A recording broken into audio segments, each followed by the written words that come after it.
Very good morning.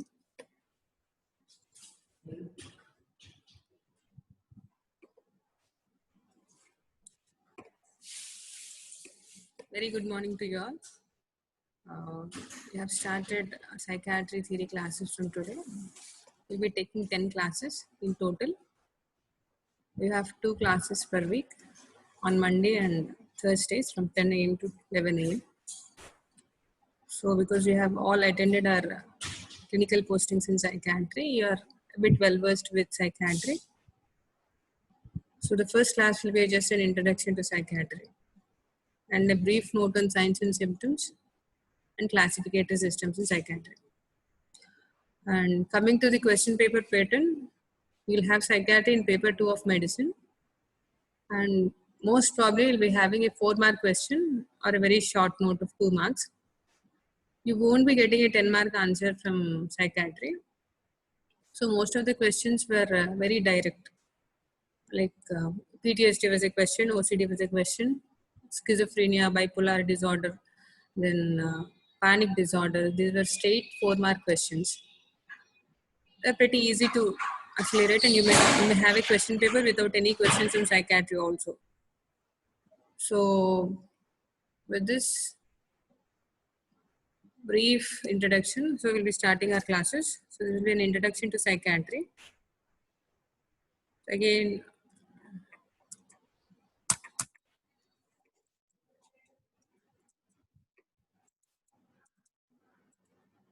so in psychology and psychiatry, psychology is the study of human mind and behavior, which is a non-medical branch which deals with the study of human mind and behavior.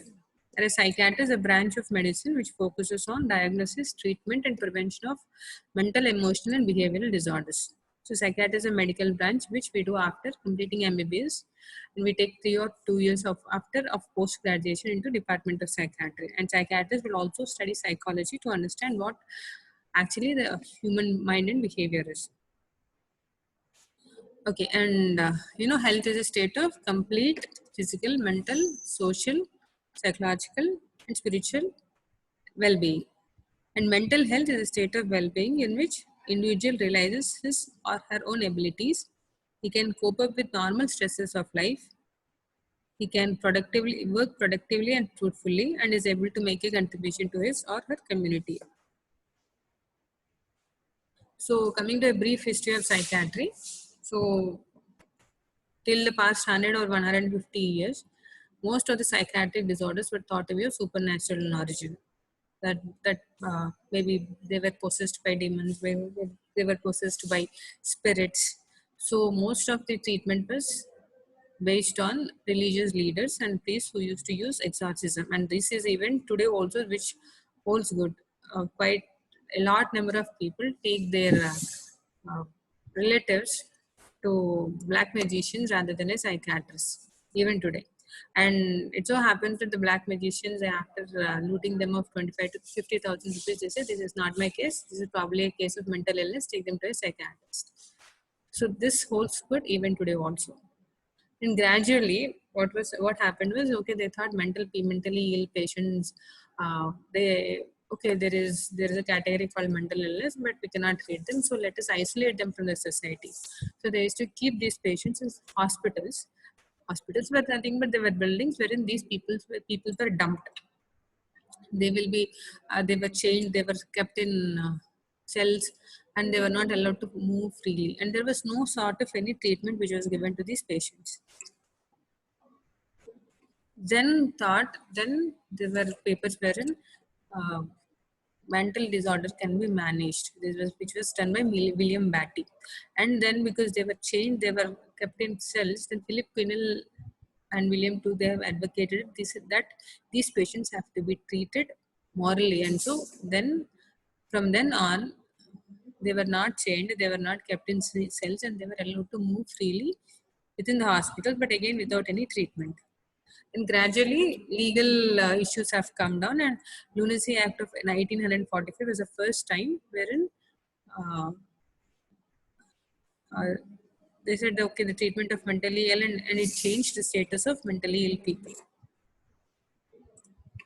So, and later on in the 20th century and 19th century, revolution has started in the field of psychiatry after lots of research. And gradually there has been an emphasis on biological basis of psychiatric disorders, which was started by Emil Kraepelin. And you all know Sigmund Freud, the father of psychoanalytic theory, has done an exemplary work on the structural theory of mind, psychoanalytic theory of mind, and then you have this interpretation of dreams also, which is phenomenal, and after which there has been much more insights into the origin of psychiatric disorders. Then pharmacology started with discovery of neuromodulator properties of acetylcholine. And chlorpromazine was thought, it was the first drug which was used in the management of schizophrenia. And then started lithium carbonate.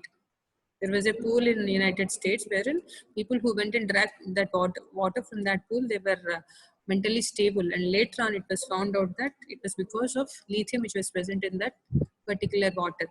Then lithium carbonate was started as treatment for bipolar affective disorder.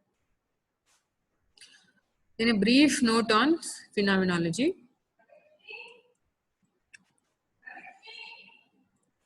So we have disorders of thought, we have disorders of perception and emotions. Okay, so in thought you have, because you already have been taught in your clinical postings, thought you have form of thought, you have stream of thought, and you have content of thought. Form of thought is how you think. You have small ideas and you start moving from one idea to another idea. Like something, if you have a paragraph, you have lots of sentences which are placed in an order to complete that paragraph. Same is with the case of a thought. You have lots of ideas which are put in an order so that it makes the entire paragraph or entire thought has a meaning to it. That is the form of thought, and schizophrenia is a disorder of form of thought. Okay, so you have one idea and you have another idea. When there is a loss of connection or one idea is broken down and intermixed, you have formal thought disorders. Okay, then you have stream. Stream is the speed with which one thinks. So in case of mania, you have increased speed of thought. Like the person very fastly moves from one idea to another idea with so much speed that the ideas get intertwined. You call it as flight of ideas. Okay, then you have content. Content is what the person thinks. In content, you have delusions and obsessions. So delusion is a false, it's a fixed and unshakable belief which arises from an internal morbid process, and it is not in par with social background of that particular patient. And you have various types of delusions, of which you have delusions of reference, you have delusions of persecution, delusions of infidelity. The delusion of reference is like the person feels that the other persons or people are talking about him, or maybe they are referring to him. Everything happens for him. You have delusions of persecution, which is thought of a type of delusion of reference, wherein the person feels that people are trying to conspire against him, or people are trying to plot against him, or trying to kill him. Then there is delusion of infidelity, wherein the patient believes that his wife or his partner is having an extramarital affair and that she is being unfaithful to him. There is delusion of love, wherein the person feels that someone else is secretly in love with him or her. And usually the other person will be of a higher status, something like he feels that a cinema star or someone personality, very big personality, is secretly in love with him or her. Then these three usually are seen in schizophrenia. And grandiose and delusion of love can be seen in mania also. And you have grandiose delusions in which the person is convinced that he has overinflated sense of worth. Like that something like he is a prime minister of India, or he is the chief minister of Andhra Pradesh, or that he believes that he has lots of money, that he has lots of factories, something like that. Then you have nihilistic delusions, which are seen in depression with psychotic symptoms, wherein the person feels that there is something, the world has come to an end, that he is almost dead, that his organs are being rotten, in case of nihilistic delusions. So this is in brief of delusion, the type of delusions.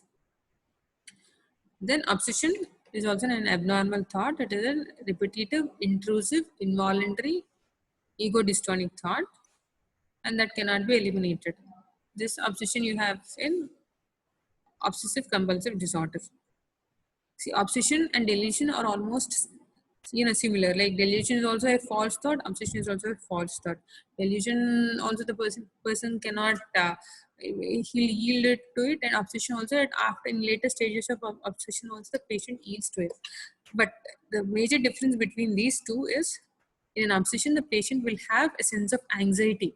He knows that it is not his thought, and he is anxious that that particular thought is coming repetitively. He tries to hold it, stop it, and in this process he'll get anxious.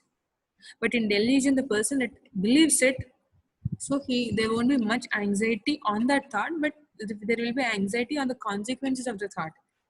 Okay, so for example, there are obsessions, something like you have contamination. In OCD, the most common obsessions are obsessions of contamination, wherein the person thinks that okay, there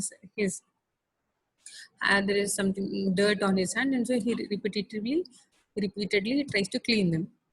But okay, again there's again a doubt that again hands are still dirty, so he continuously cleans them, washes them, and in that process he'll have anxiety. But someone with a delusion of contamination, he'll not anxiety because he believes that these are dirty. In obsession, he'll have a doubt, okay, they are not completely clean. But in case of delusion of contamination, they have a fixed belief or a firm belief that my hands are dirty, so I am going to clean them. So the cleaning will be seen in both these two, but there will be anxiety in case of an obsession, but in a delusion, there won't be that anxiety. Okay, so compulsion is a motor counterpart of obsession. If someone has an obsession of contamination, he'll be repetitively cleaning his hands. Okay, the cleaning his hands is a compulsion, and checking is a compulsive behavior. Or there are mental compulsions also. So someone will have an obsession that okay, my father who went out, he may meet with an accident. So if I recite this phrase for 3 times or 5 times mentally, my father will return home safely. That is a mental compulsion. Okay, then in addition to that, you have thought alienation phenomenon, wherein the person feels that these thoughts are not actually his thoughts, but they have been inserted into his mind by an external agency. That is thought insertion. Thought withdrawal is an abnormality of thought wherein the person feels that and he'll be talking, he'll be in the middle of conversation and suddenly he'll stop. After some time, he'll continue the conversation, but with a loss of continuity. And he says that these thoughts, they were stolen by someone else. That is thought withdrawal. Thought broadcasting is a term wherein the person feels that whatever he is thinking, the other people are also able to understand, or that the other people have come to know about whatever he's thinking, or maybe his thoughts are being telecasted in the radio or the television or the newspaper. Then the same with made feelings and impulses and acts wherein the person feels that his feelings are not his own but they have been imposed upon him. Then you have perception, disturbances of perception. Okay, you have an illusion, which is a misinterpretation of a stimulus from an external object. So there will be a stimulus, we'll misinterpret it. Hallucination is, there won't be any stimulus, but you can perceive the stimulus. Okay, so hallucination is something like a true perception. For someone who has an auditory hallucination, he'll believe that there is someone really talking to him. Okay, so you have based on the 5 senses, you have 5 different types of hallucinations, like auditory, visual, olfactory, gustatory, and tactile. You've seen that you have hallucinations arising from deep visceral organs also. So auditory hallucinations usually are very common in schizophrenia. And visual hallucinations, they are not that common in schizophrenia. Usually visual hallucinations can be seen in around 30% of patients with schizophrenia. But visual hallucinations, if they are present, it usually indicates an organic lesion. Usually these are seen in substance withdrawal, especially with alcohol withdrawal, you have delirium. And in other causes of delirium also, you can see visual hallucinations. And in later stages of dementia also, there may be visual hallucinations. So visual hallucinations usually are not seen in schizophrenia. So in auditory hallucinations, we have unformed hallucinations and formed hallucinations. So elementary hallucinations, there might be just noises, there might be just music, and then you can have voices also. In voices, you have first person hallucinations, there are second person and third person hallucinations.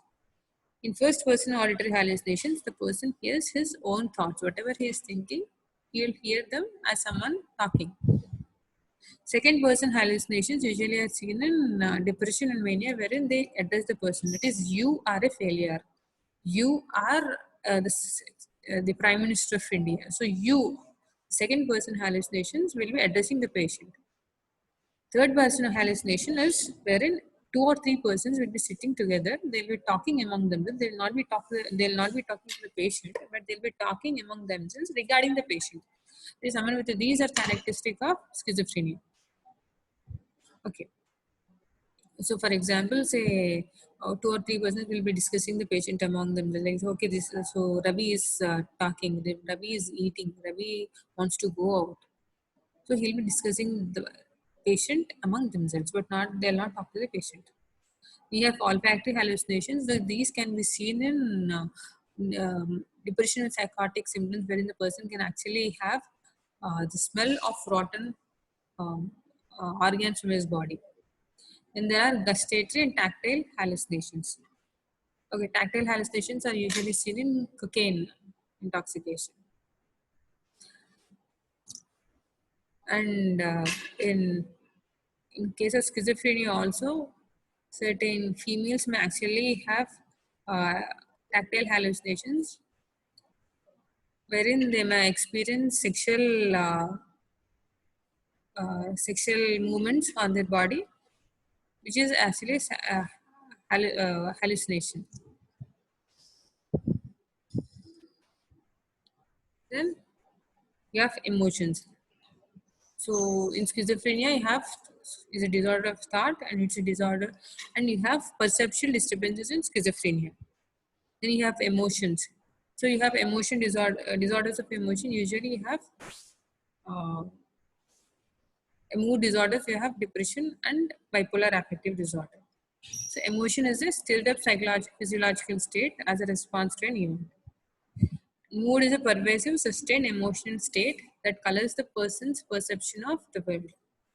So mood is something like a climate, and affect is the outward expression of inner emotional state. And affect is like weather. So irrespective of whatever the climate is, because this is rainy season, but still it is sunny outside. So the mood is climate, but today the weather is affect. So youth time is a normal range of mood. So there is neither patient is either sad nor happy. And if we come to the happier spectrum, you have a mood elevated, wherein you have mood is more cheerful than normal, but not pathological. Sometimes you may be so happy, but that doesn't mean you are into mania. You're cheerful, but that is not pathological. Then you have ecstasy. There is intense sense of happiness, and then state of blissfulness, which usually seen in mania. Coming to the sadder spectrum, you have dysphoria, which is anything which is uneasiness or dull mood, you usually term it as dysphoria. Then you have anxiety and fear. Fear is which is an unpleasant affective state, which is in response to a realistic threat. Anxiety is an unpleasant affective state with expectation but not the certainty of something untoward happening.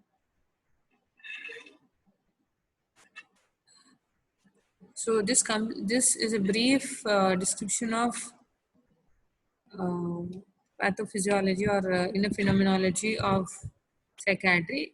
You will not have any 4 mark questions or maybe 2 mark questions from this, but when it comes to entrance examinations, you may have uh, MCQs coming from this phenomenology.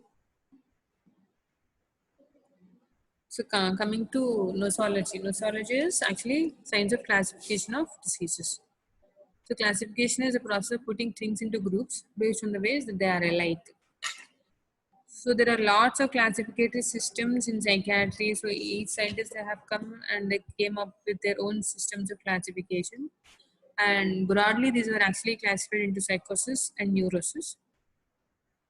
So in psychosis, you have schizophrenia, you have bipolar affective disorder or mania, and depression with psychosis. Usually, are the psychotic disorders from psychiatry. The rest, like depression, obsessive compulsive disorder, you have anxiety disorders.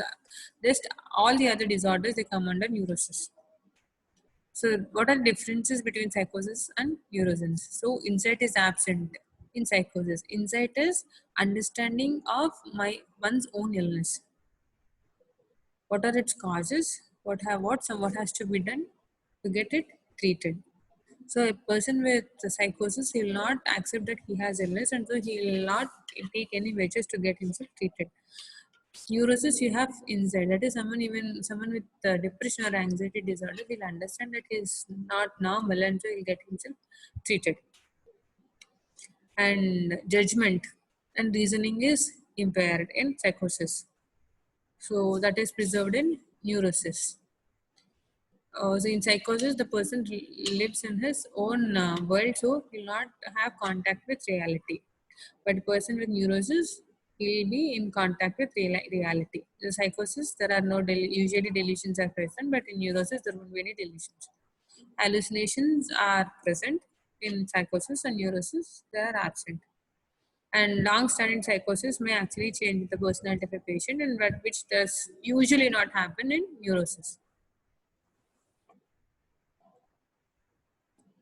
So currently you have two systems of classification. You have international classification of diseases, uh, clinical descriptions and diagnostic guidelines, which is given by the WHO. And you have diagnostic and statistical manual of mental disorders. The current editions are the 5th edition of DSM is in use, and now ICD-11 is in use. So differences between ICD and DSM. So ICD is an international classification which is given by WHO, but DSM is given by American Psychological Association, which is usually in use in United States. So ICD you have different criteria. So which we have ICD-10, which is used for clinical purposes. There are certain research versions which are used for research purposes, but DSM there is only a single version for both research and clinical purposes.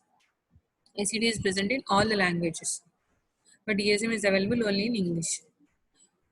There is multi-axial classification in ICD, wherein in addition to the primary psychiatric illness, we'll also take into other uh,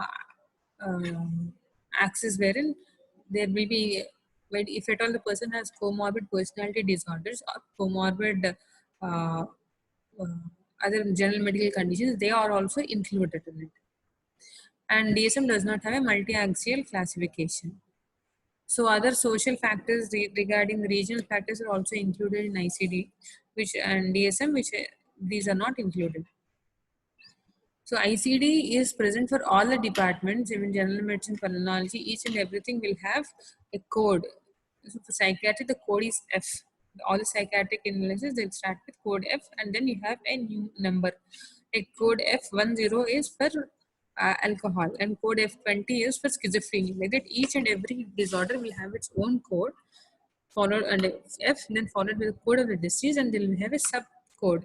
F20.0 is for schizophrenia, and F20.1 something for paranoid schizophrenia, for heavy phrenics, like that. There will be codes, and DSM is only for mental disorders, and this is also an alphanumerical classification. These are the differences between ICD and DSM. So there are various subspecialties of psychiatry, which include addiction psychiatry, which deals with substance abuse and related disorders. And biological psychiatry deals with understanding the biological independence of mental disorders. Child and adolescent psychiatry deals with children, teenagers, and the families. community psychiatry, something like community medicine. Forensic psychiatry, it deals with the interface between law and psychiatry. Geriatric psychiatry deals with mental disorders of old age. Licensed psychiatry, which deals with interface between other medical specialties and psychiatry. And finally, you have a military psychiatry, which covers mental disorders within military context. Thank you. That's it. This is a very brief introduction and a brief note on signs and symptoms and classificatory systems. From the probably you won't be getting any questions on this particular class, but from the coming classes you may expect a 4-mark or a very short note questions from psychiatry. Okay, thank you.